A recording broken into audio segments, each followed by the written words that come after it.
সত্যি কথা বলি দাদু, নিখিলদা একদমই ভালো মনের মানুষ নয়। ও শুধু নিজের ব্যবসাটাই বোঝে। তুই চুপ কর সুমন, তোর বড্ড বার বেড়েছে নয়, তোকে আমার হোটেল থেকে বের করে দেবো। আমি আর তোমার হোটেলে কাজ করব না দাদা। আমি এই মুহূর্তে হোটেল থেকে বেরিয়ে যাচ্ছি। ছি ছি ছি ছি নিখিল, আমরা তোমার হোটেলের বহু পুরনো খদ্দের, তুমি আমাদের সাথে এমনটা করতে পারলে? আসলে ভুল করে চলে গেছে। ভুল করে যায়নি, তুমি ইচ্ছে করে করেছো। আমি তোমার হোটেলে আজকের পর থেকে আর আসবো না।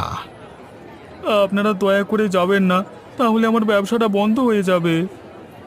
ওই ছোট ছেলেটা সত্যি কথা বলল বলে তুমি ওকে হোটেল থেকে বের করে দিলে। তোমার হোটেলে আর এক মুহূর্ত নয়।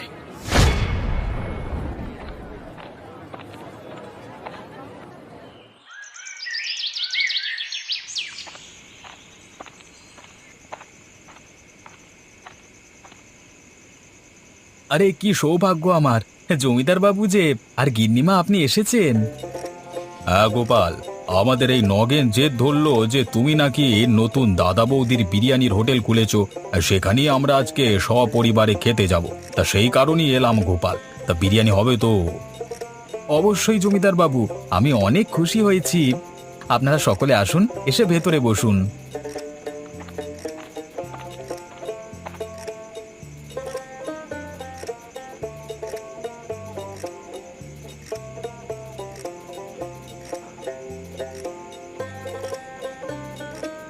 হুম, আরে বাস, এই বিরিয়ানির স্বাদ তো দারুণ হয়েছে। এত সুন্দর বিরিয়ানি আমি কেন, আমার গোটা পরিবার আগে খায়নি। তা যা বলেছেন জমিদার বাবু, সত্যি এত সুন্দর বিরিয়ানি কে রান্না করেছে গোপাল? আমার গিন্নি লতা এই বিরিয়ানি রান্না করেছে। আপনাদের সকলের পছন্দ হয়েছে শুনে আমি খুব খুশি হয়েছি। না গোপাল, সত্যি আমার একটু সন্দেহ ছিল যে গ্রামের প্রথম বিরিয়ানির হোটেল, বিরিয়ানিটা আবার কেমন হবে। কিন্তু এখন দেখছি আজকে রাতে যদি না আসতাম তাহলে খুব ভুল করতাম। তাহলে আপনাদেরকে আরেকটু করে বিরিয়ানি দিই। দাও দাও, তোমার গিন্নিমা আর ওই নগেনকে পেট ভরিয়ে বিরিয়ানি খাওয়াও। টাকা পয়সা নিয়ে তোমার কোনো চিন্তা করতে হবে না। দেখুন গিন্নিমা, বিরিয়ানি খেয়ে বাবুর হাত কেমন খুলে গেছে। আমরা দুজনেই মন ভরে খাই গিন্নিমা, কোনো অসুবিধে নেই। হ্যাঁ গো গিন্নি, আজকে প্রথম দিনের বিরিয়ানির হোটেল তো একদম দারুণ বিক্রি হয়েছে। আমি তো তোমাকে আগেই বলেছিলাম, নতুন খাবার পেলে মানুষ সাদরে গ্রহণ করবে। হ্যাঁ গিন্নি, তুমি ভুল কথা বলো না। তা আজকে তোমার কত টাকা মুনাফা হলো আর কত প্লেট বিরিয়ানি বিক্রি হলো? আজকে সব মিলিয়ে প্রায় ১,৫০০ টাকার বিরিয়ানি বিক্রি হয়েছে। বাহ, এ তো দারুণ ব্যাপার। আরও একটা ব্যাপার আছে গিন্নি, মানুষের চাহিদা দিন দিন বাড়ছে, তারা আরও বিরিয়ানি খেতে চায়। তাহলে তো আমাকে দিনে 1 হাঁড়ির বেশি বিরিয়ানি রান্না করতে হবে। আমি কি একা এত পেরে উঠতে পারবো? কোনো চিন্তা করো না গিন্নি, আমি আজকেই আমার একজন সহকারী পেয়ে গেছি। তাই নাকি? হলে তো কোনো ব্যাপার নেই।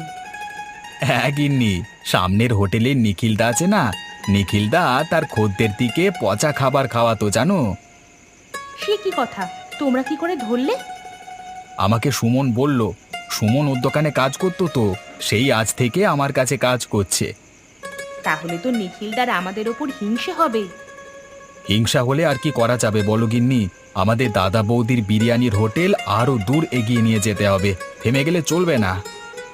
থেমে যাওয়ার কোনো প্রশ্নই ওঠে না। তুমি বললে বিশ্বাস করবে না, আমাদেরকে এতদিন পচা খাবার খাইয়ে এসেছে। দাদা দেখুন, আমি মানছি নিখিলদা ভুল করেছে, কিন্তু তাকে আরেকটি সুযোগ দেওয়া প্রয়োজন। ওকে সুযোগ দিলেই ও খারাপ কাজটাই করবে।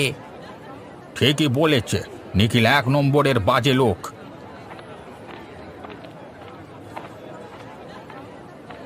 দাদা, আমার বড় ভুল হয়ে গেছে। আমি আমার খদ্দেরের সাথে বেইমানি করেছি। নিখিলদা, সত্যি তোমার এই কাজটা করা উচিত হয়নি। তোমরা সকলে আমাকে একটি সুযোগ দাও, আমি কথা দিচ্ছি এরপর থেকে আমি খাবার আর কোনোদিন খারাপ দেব না।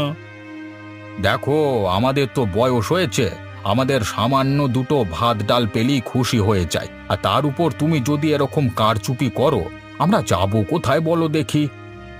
না দাদা, আমি আর এই ভুল করব না। গোপালদার দাদা বৌদির বিরিয়ানির পরে আমার হোটেলের খাবারের নাম হবে, আমি এটা কথা দিলাম। হ্যাঁ, নিখিলদা যখন এত করে ক্ষমা চাইছে তখন আপনারা ওকে ক্ষমা করে দিন। নিখিলদার ব্যবসাটা চালাতে না পারলে সংসার চালাতে পারবে না। বাবা সুমন, তুই আমার কাছে আবার কাজে ফিরে চল। যাব না। কেন, তুমি যে ওকে দূর দূর করে তাড়িয়ে দিলে? ওর বুঝি অভিমান হয় না? এখন তোমার হোটেল তোমাকে একাকী চালাতে হবে, কেউ তোমার সহকারী নেই।